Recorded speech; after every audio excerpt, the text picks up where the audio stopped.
உள்ளத்தில நல்ல உள்ளம் தூங்கியதில்ல.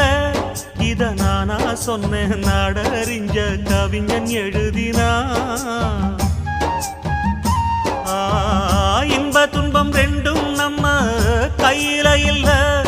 இதில் யாராருக்கு என்னவென்று இறைவன் எழுதினா.